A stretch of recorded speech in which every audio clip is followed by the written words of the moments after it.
This is the first, we're doing four-part series about the Opera Hack. And to tell you a little bit about Opera Hack, I'll introduce Angel Mannion. He is the program director and has done it. This will be the second iteration. It started back in 2019, I think. Yes. And then, of course, we lost a year. But we're doing it again this June. And what is going on? What is this Opera Hack all about? Angel Mannion. Sure. Hi, I'm Angel Mannion, Program Director of Opera Hack. The definition for Opera Hack kind of continues to evolve. I like to describe it as a platform for people from theater and technology to come together to solve problems. And so, like, how do we do that? This last year, we identified 15 challenges that our industry is sort of faced with. And they range from hot topics like racial diversity and environmental sustainability that Molly's speaking about, to more practical ones like inefficiencies with the production, rehearsal, and audition processes for singers. We have not announced these challenges yet, but we will be giving them to the participants next Friday. At the end of that, we will be giving away $15,000 to 3 winning ideas of $5,000 each. And while that's all great, I think to me, the platform is successful if people continue to work together after the event is over. So, like, coming out of the pandemic, I think this industry is probably not better off than where we were when we started. Like, I think that our problems have only been magnified. So Opera Hack is an opportunity to be vulnerable about our issues so that we can start taking action, which is pretty much like the most difficult part of any growing period. I think if you've been to therapy, it's the hardest part is really trying to figure out where to start. And one of those problems is environmental sustainability, which I think is just a topic that is not talked about enough in our industry. So when I first heard about Broadway Green, I reached out and found Molly, and I was like, you guys are doing amazing work, and I think that we need to learn more about it. And so with that being said, that's Opera Hack. Our call for participants is still open until Monday. So if anyone knows, or if you yourself are interested in participating, it's going to be a month long. We have events throughout the month where we'll talk about these challenges, and we're just really having open discussions about how technology can help to solve our problems. And with that being said, I'll leave it over to Molly, who will talk about one of them. Actually, I want to jump in and just do a quick introduction for Molly. Molly Braverman is the director of Broadway Green Alliance. I'm just going to read a short bio, and it is pretty obvious I'm reading it, so I'll say I'm reading it. She previously served as the manager director of Theater Horizon, a nonprofit professional theater in Norristown, Pennsylvania. She has worked as stage manager on Broadway, touring Broadway, and regionally, having spent 3 years on the road with national tour of Wicked and continuing to serve as a substitute stage manager on Wicked and Hamilton. She founded the Philadelphia Green Alliance, a regional chapter of the Broadway Green Alliance, and is trained climate reality leader. Molly is our panelist today. Thank you for joining us, Molly, and I'll turn the floor over to you. Thank you so much. It is a pleasure to be here with all of you. So bear with me while I attempt a screen share and hope it goes smoothly. First time. All right. Great. So again, I'm Molly Braverman. I use the pronouns she, her, and I am coming to you today from Lenni Lenape land, which is colonially known today as Philadelphia. So it's evening for me. So I'm going to take us through a presentation now that's going to share a little bit about the Broadway Green Alliance, some of the science of climate change, and then into some of the solutions, and specifically solutions that we as theater and opera makers and lovers can all participate in. So the Broadway Green Alliance, what is this? We are an organization that strives to educate, motivate, and inspire the entire theater community and patrons to adopt environmentally friendlier practices. We were launched back in November of 2008. We came out of a town hall that was called at the Gershwin Theater in New York, where Wicked plays. and have been here ever since. We're an ad hoc of the Broadway League, which you might be hearing about more in the news as Broadway talks about reopening. And we're a fiscal program of Broadway Cares Equity Fights AIDS, which if you've seen a national tour or show on Broadway, you've likely been part of those red bucket appeals at the very end. We also have an environmental partner, the Natural Resources Defense Council. They're our advisor, our partner, and they're our science partner, because I'm certainly not a scientist. You'll see they'll have weighed in on the toolkit that I'll present later in this presentation. I've opened with this cartoon because it certainly speaks to me, especially these days, which is my desire to be well-informed is currently at odds with my desire to remain sane. This is true for most things in the news, but especially for me for the climate crisis. It is overwhelming. Sometimes the news just feels like more bad news after more bad news. So at the BGA, we have 4 principles to help address that feeling of being overwhelmed and not knowing where to start. The first one is it is impossible to be green. You can only be greener.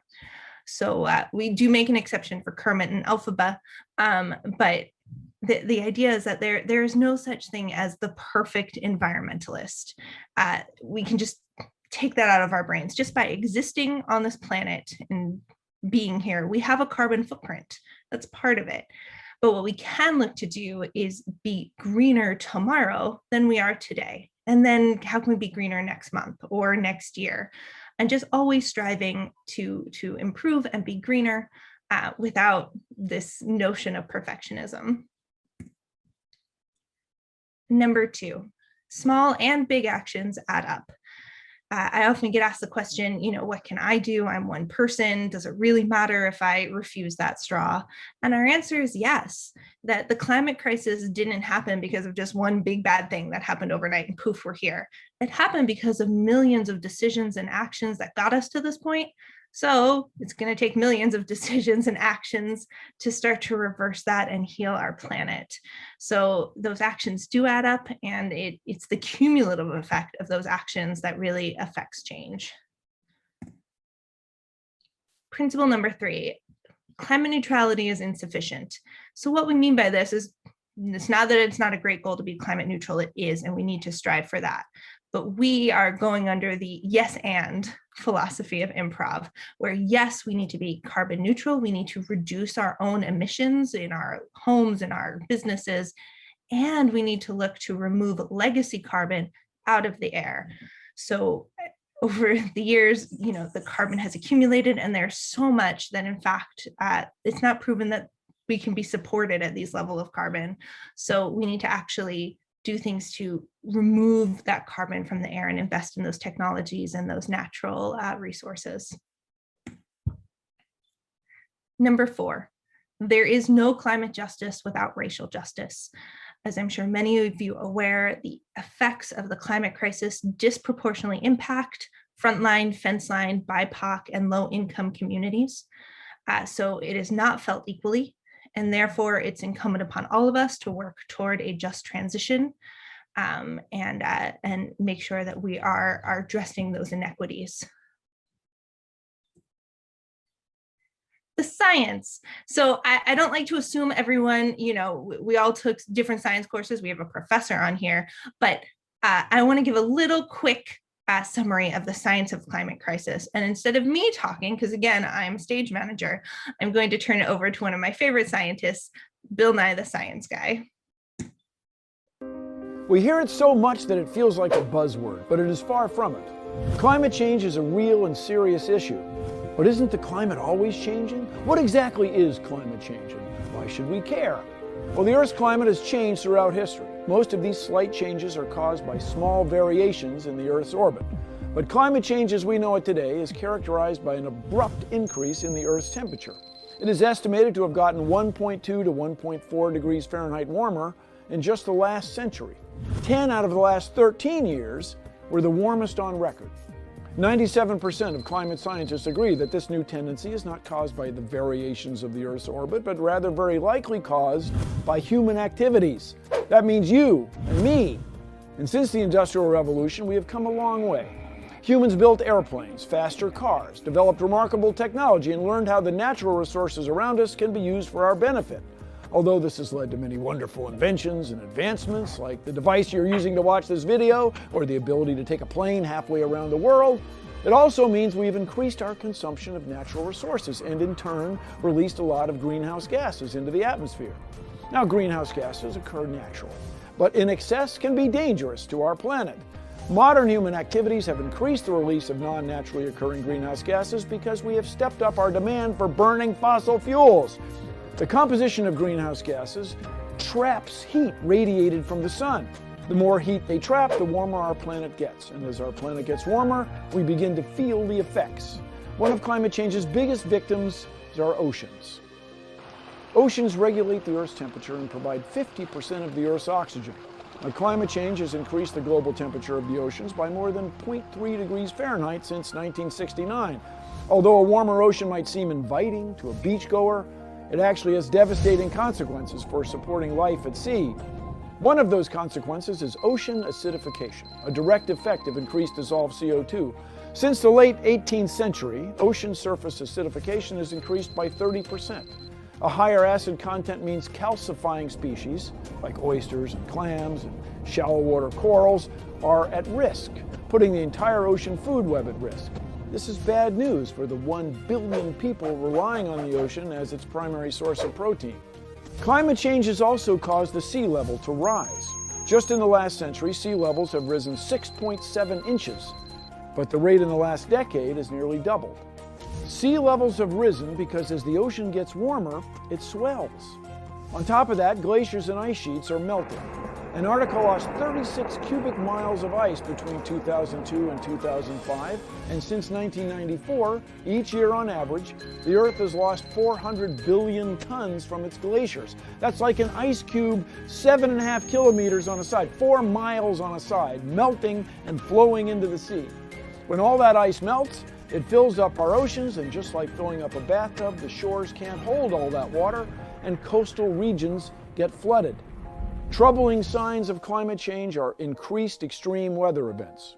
Natural disasters like floods, tornadoes, and deadly heat waves are more obvious to humans because of their immediate impact and their sharing of the images in the media.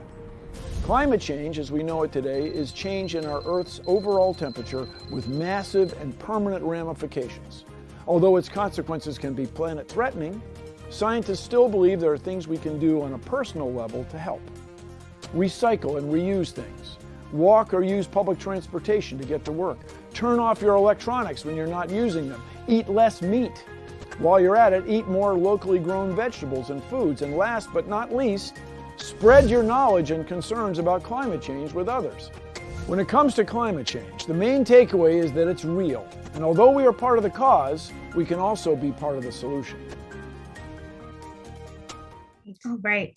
So that's our video portion. I want to move on now to the solutions. We're here, we heard from both Bill and Leah about a lot of the challenges that are in our way. But the good news is we have the solutions. The solutions are there. This isn't something we have to go invent. And so I want to just take us through that real fast. So wind and solar. Let's start with wind. Just look at this graph of the dramatic increase in our global wind energy. I mean, there was nothing all the way through the mid-90s, and now we're skyrocketing. And that's incredibly important because globally, wind, just on its own, could supply worldwide electricity consumption 40 times over. So again, that it's there, it's up to us to harness it now. Solar, we're all perhaps even a little bit more familiar with solar, and part of the solar technology is there. It's been slow to adopt because it was so expensive. Again, back in 1976, you can see it was essentially $80 a watt for a solar cell. And now it's in 2019, it was down to 25 cents. So it's a dramatic cost improvement, which allows for greater adoption, which is great because check out solar. The low cost makes it affordable for folks in developing countries to adopt this technology. In fact, in some places where there isn't an electrical grid yet, those communities are leaping over the basic electricity that we're used to and going right to solar. I like this example here of the Chilean solar market. We're just gonna watch this go. So because of a combination of policy and advocacy in Chile, you can see the radically dramatic increase in installed capacity there alone. There we go. Ta-da! And they're not done yet. Chile has an additional almost 17 gigawatts of solar projects approved and under construction. So this is possible and this is happening. Solar astounds me because wind is great, but we have enough solar energy that reaches the earth every hour to fill the world's energy needs for a full year. So it's there. It's up to us to keep storing it. So storage is the main hurdle for solar energy, but we're on track. I mean, look at the dramatic increase we are expected to have all the way by 2040. And even here today in 2020, you can see that it is increasing and it is increasing exponentially. And finally, cost. LEDs are something I love to talk about because we're all familiar with them. Most of us have likely switched out a lot of LED lights into our home, and and certainly in the theater and in the opera, we're making that transition now to LED for artistic reasons. Back in 2010, this wasn't even something we considered. It was expensive. There was a 1% adoption rate. That was it. Today, we're all the way up to 75% of the market share of LED. And by 2025, LEDs will take over the market and become the norm. So what does this have to do with theater? Good question. I like this photo here because, as you can see, I did not start out in the environmental movement. I began my career as a stage manager. This is me on tour with Wicked, Backstage. And I didn't think there was much I could do. I didn't really consider it. And it wasn't until I actually got involved with the BGA that they empowered me as a stage manager to use my skills and my particular expertise to work on this universal crisis in front of all of us. It's never too late to start. And again, there is, you don't have to consider yourself an activist to be involved. There's lots of things we can do, and we'll talk about them now about the theater. But in the theater in particular, we have a lot of unique skills that make us particularly adept at addressing this crisis, right? As artists and arts lovers, we are great at building community. Community helps build resilience. We love applauding. We applaud when folks do something or take a step. So we are great at building that momentum.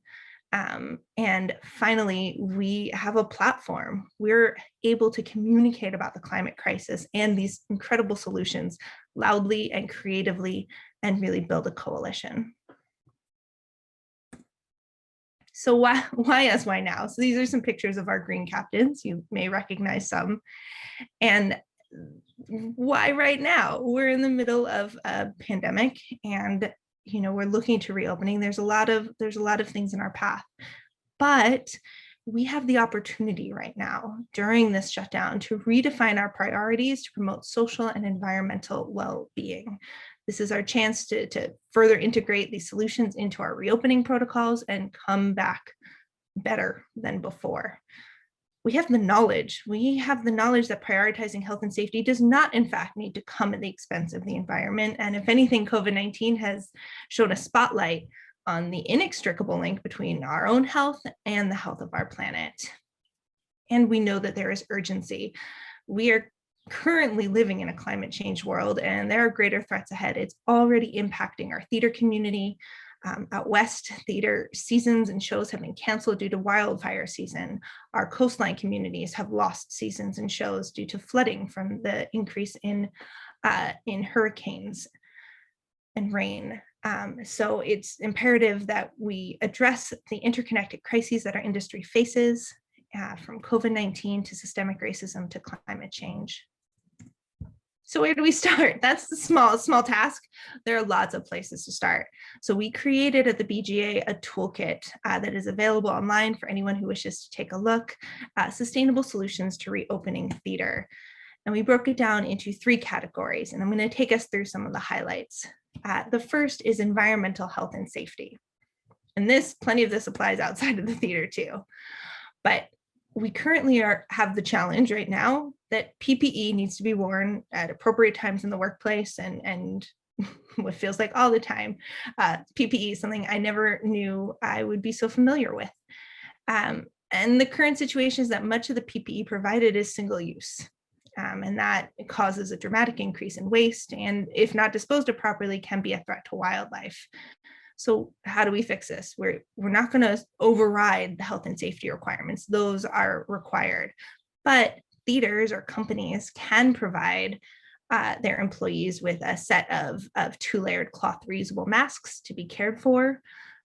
Or there are now in the toolkit, we link to some recyclable disposable masks, single-use masks that come with a closed loop system. So their very own box that you put the old masks in, and that then gets sent back to the company to be reused, keeping those out of the waste stream. Cleaning. I'm sure we've all cleaned this year like we've never cleaned before. I, at one point, was cleaning my oranges. So the COVID-19 challenge is that frequent cleaning and disinfecting will be required. We're going to have to disinfect props and microphones and all kinds of things in ways that we hadn't before. So what can we do about that? We went ahead and cross-referenced the list of CDC recommended cleaners with the list of cleaners that are also Green Seal certified and Safer Choice standard. So if you have to clean more, we can at least pick cleaners that are kinder and safer to our environment and those of us using them. And if you are interested, again, that list, the homework's done, is there in the toolkit for you. Hygiene and personal sanitation. Again, this is increasing now in the world we're in. And what we recommend is let's get rid of the little ones in the rehearsal room and instead promote larger buy in bulk options and contactless solutions that promote hygiene in lieu of single-use products that have to then be disposed of. So backstage and run of show, we're going to get into the nitty-gritty here, because as I mentioned, everyone in the theater has a role to play in this. It's not, no one person is responsible. So we took a look at stage and company management. And this, we believe, is our opportunity to go digital. Up until this point, a lot of, when scripts were produced and handed out at first rehearsal or programs front of house, there might have been an option to opt digital. So we could opt into digital. We want to flip that. We now want to flip that switch and now opt out of digital, where digital is the norm, the score, that, the information sheets, anything is digital first, with the option to opt into paper. Some folks might need a paper copy for accessibility needs or anything else. Great. But we're going to start with digital. And if you've been backstage and you see call boards, those are going digital. We've got QR codes for sign-in sheets, all kinds of exciting changes happening in stage and company management. Performers and musicians, lots of options here. I'm going to share one of my favorites, which is distributing personal bins for all company members to contain reusable items. So backstage, we're used to having our green rooms, which are very communal, not always ideal for COVID safety, and often contain single-use products, single-use forks and cups and mugs. We're done with that. So now we suggest a personal bin so that there's personal ownership of every company member for their items, and also to skip stocking the green room with those single-use items. One thing at a theater company where I worked here in Philadelphia before, we took this on. We were on a budget. We had a small budget, and what we did was we involved our audiences. So we let our audiences know that we were looking to go green in our green room, and solicited donations of old mugs, cups, plates, utensils from our audience, which was awesome, because what it did was it stocked our green room with reusable items at zero cost to us, and it engaged our audience in getting to be part of the art backstage. And we messaged to them that sustainability was important to us. And so we were able to do a lot of things all at once. Scenic, props, and production management. Again, a lot of different tips in here for folks who specialize in this, but I will share one of my favorites, which is creating a sustainable pre and post-production plan. If you're trying to figure out how to sustainably, dispose of your items at strike, you're too late. It does take some planning to run a sustainable strike and to try to keep a closed loop on your items. So we, again, encourage this conversation early. And whether you're building a set or building anything in your home, we encourage you to look for FSC or SFI certification on lumber and paper. Both of those mean that the fibers came from sustainably managed forests or sources. Lighting and sound.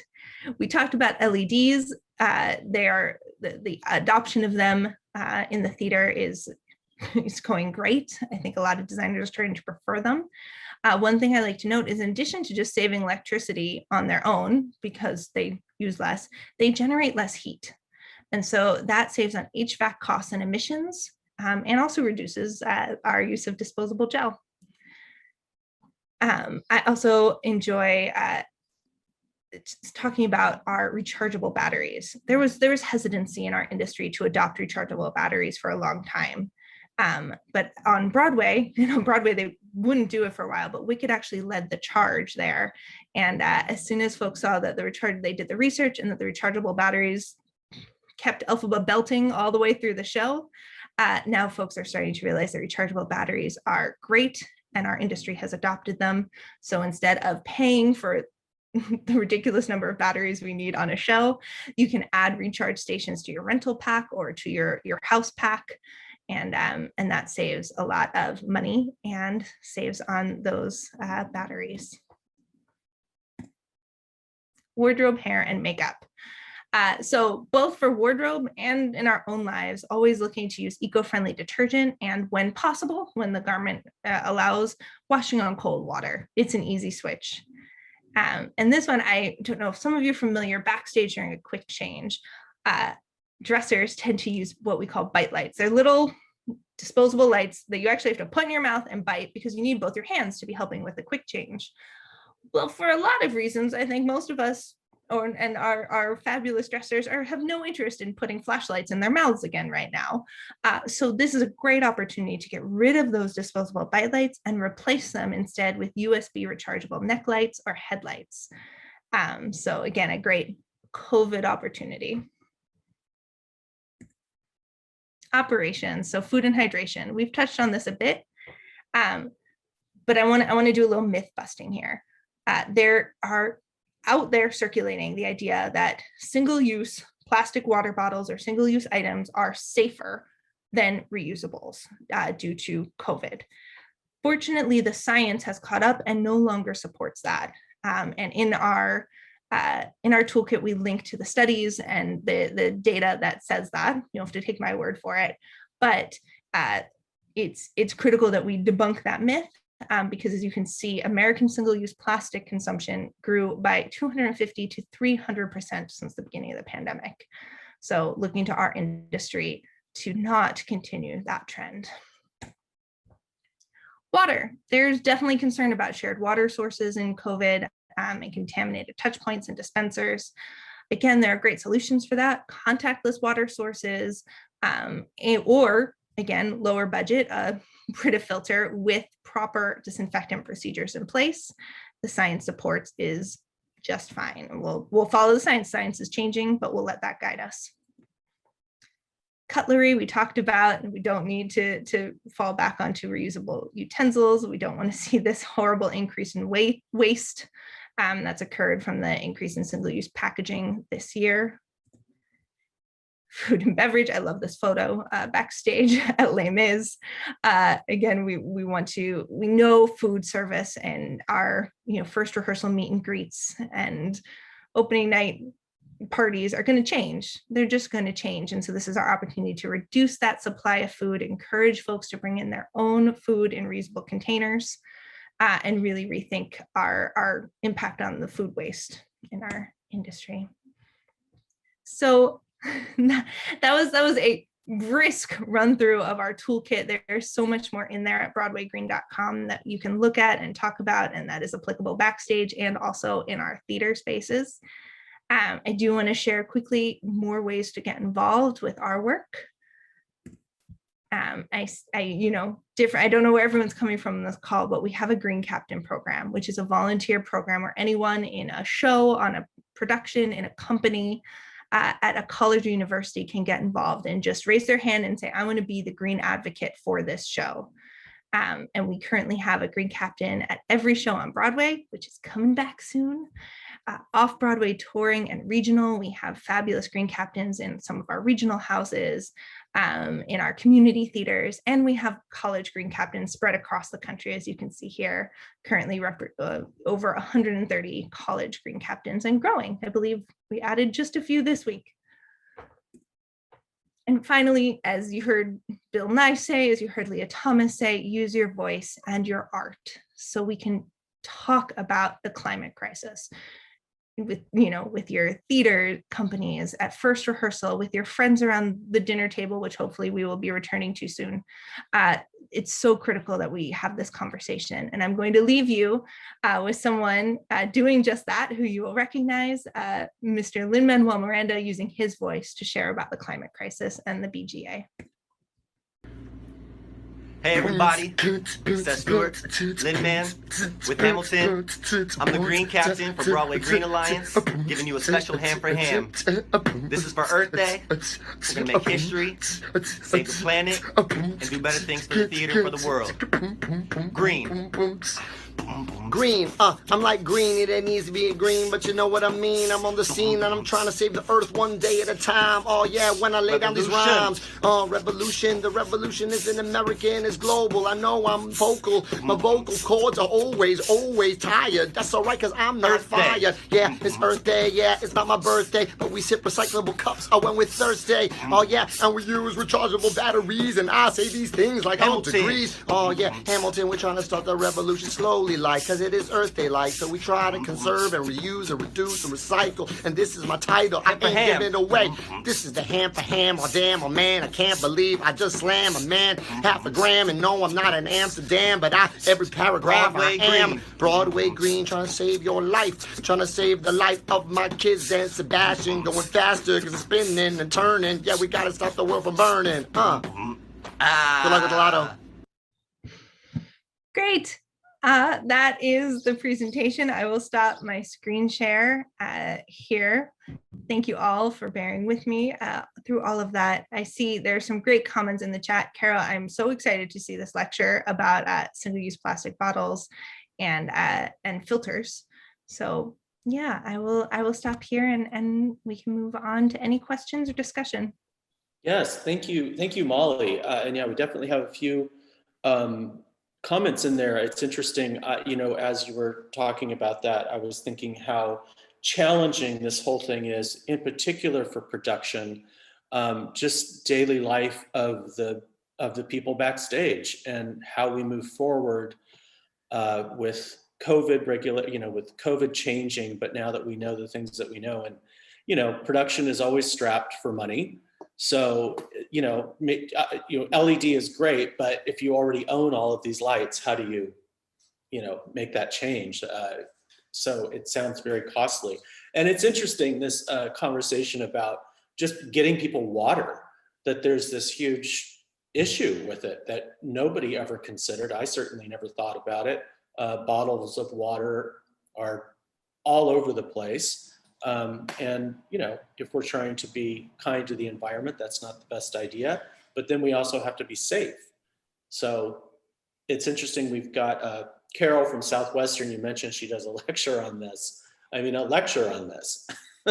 This is a lot of information to take in, and how we move forward. I don't know. Do you have any, and it's a big question, but how in production in particular, can imagine it's very challenging. We've got Joan Foster on the call, if she wants to add anything to that herself. Yeah, it is very challenging. And so, we acknowledge that. I've worked backstage for many years. There's a lot of challenges.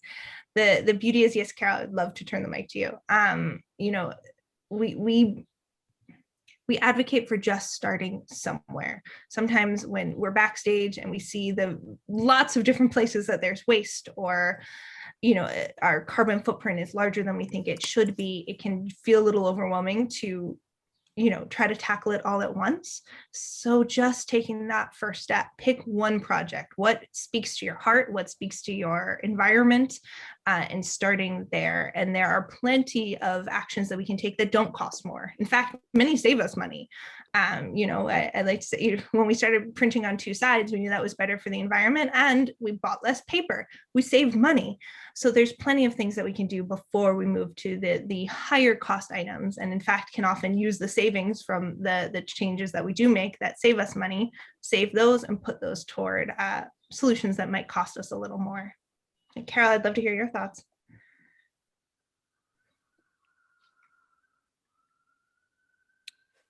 You able to unmute her? Let's see. Oh yeah, you can just unmute yourself. Yeah, it didn't allow me to. So I just have one quick comment on about each individual person taking care of their own utensils. I run programs with over 100 people that requires food, and we found it to be very inefficient for each person to be cleaning up their own things. So I'm thinking that I know you have washing machines. I've been on several tours around the opera.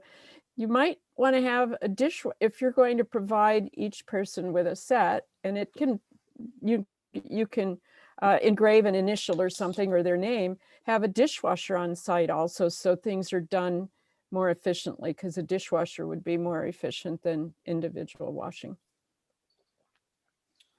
That's a great suggestion. Wherever that is feasible, I think that is great. It's one thought that comes to mind really quickly. Absolutely. Yeah. I have a question. Go ahead. So I think we're all aware of like everything is getting more expensive these days, between rent and milk and eggs. And I'm sure that translates to building materials for scenic studios, like wood is going up, metal's going up.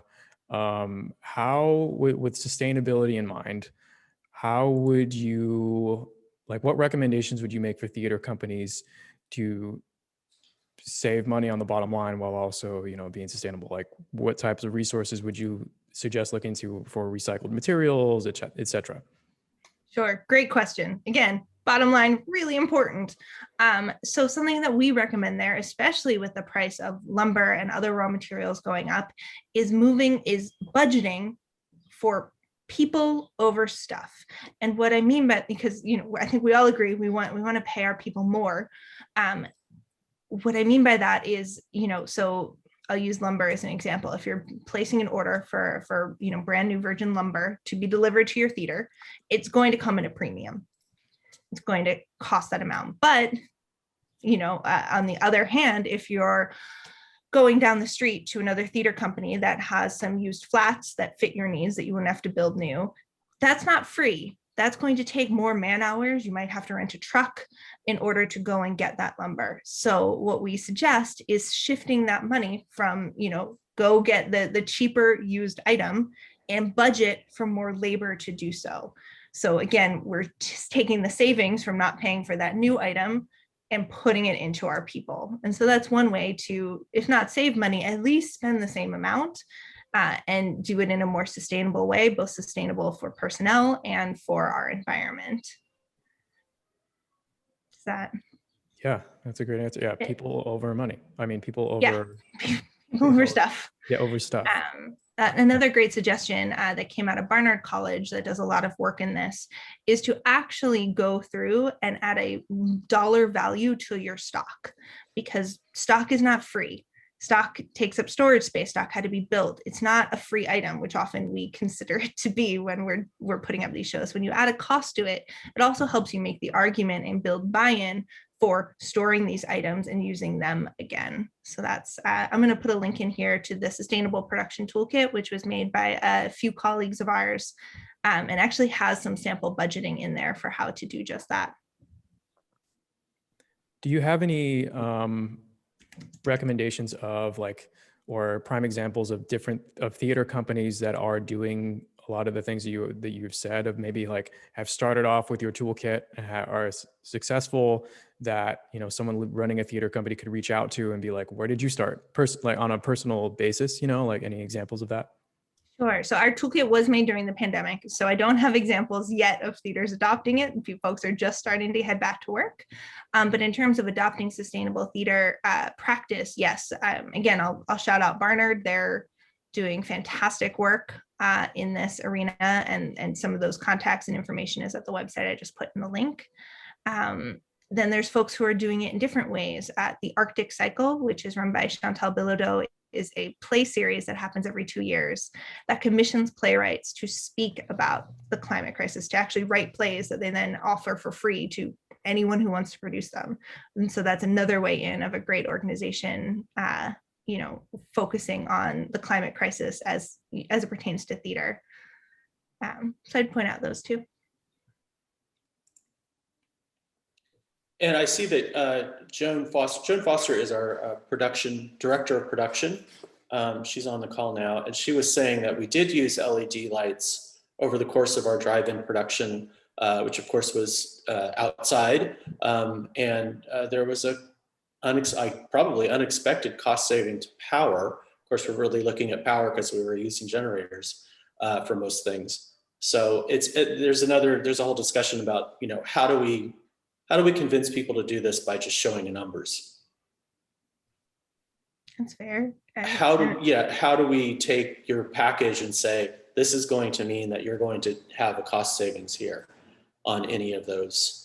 And is that part of the package that shows the cost savings on any of those items? So we do have resources that speak to that on our website. Our toolkit is specifically addresses the things that I spoke about, but in our resource hub on broadwaygreen.com, we do have case studies and examples that speak to that savings.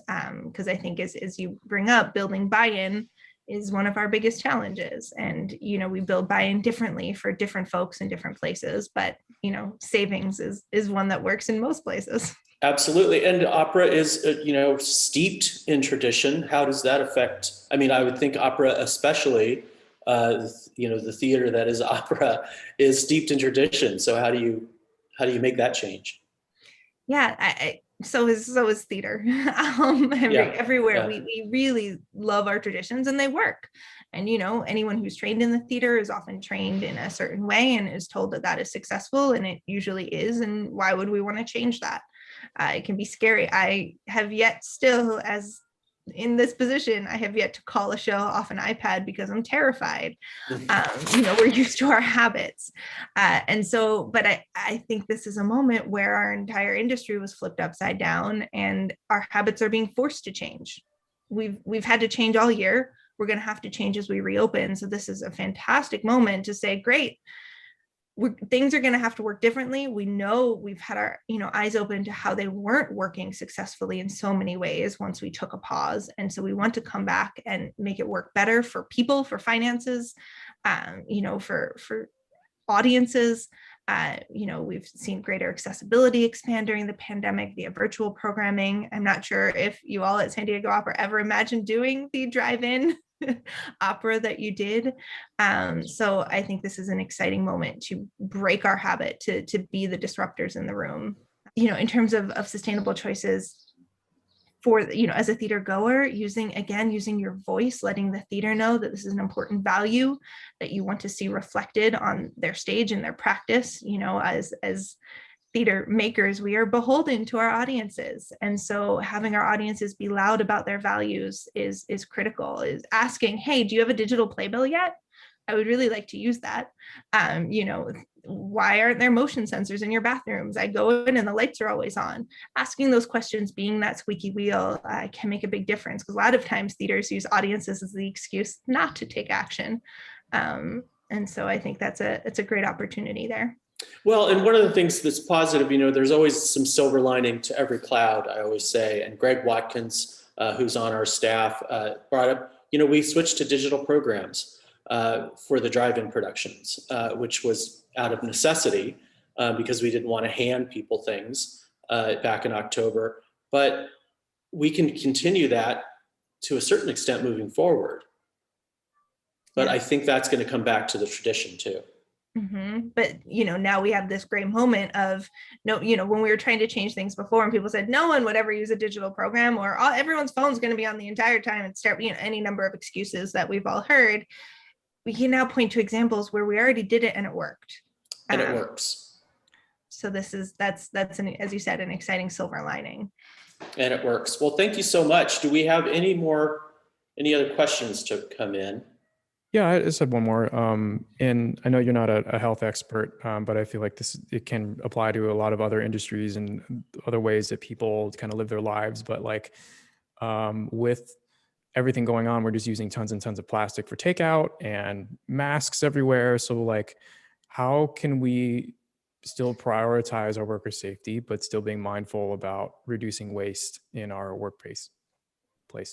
Yeah, great question. Obviously, the human beings working in the space, their health and safety has to come first. And so we look to our doctors and our experts there for that guidance. From there, however, we can also follow the science to lead us, to Carol's lecture about how the science doesn't actually say anymore that single use is safer. So the science is our friend, and the science is changing and progressing, and staying on top of that is part of our work. And certainly we'll be doing that at the BGA. So if you don't have the capacity, follow along with us to make sure that we're not acting from a place of a fear response and just sort of knee-jerk response of what might feel safer, and we're actually operating from a place of what is scientifically safer and safer now, and then add on safer in the long term. The climate crisis didn't stop because of COVID, unfortunately.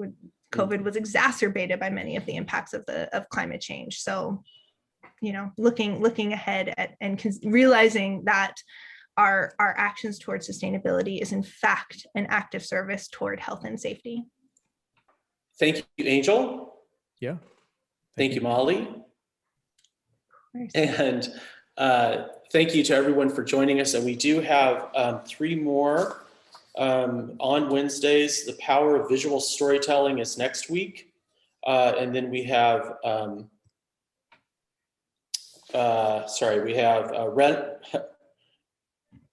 reverberation and resonance. Wow. Creation, capture, and exploration.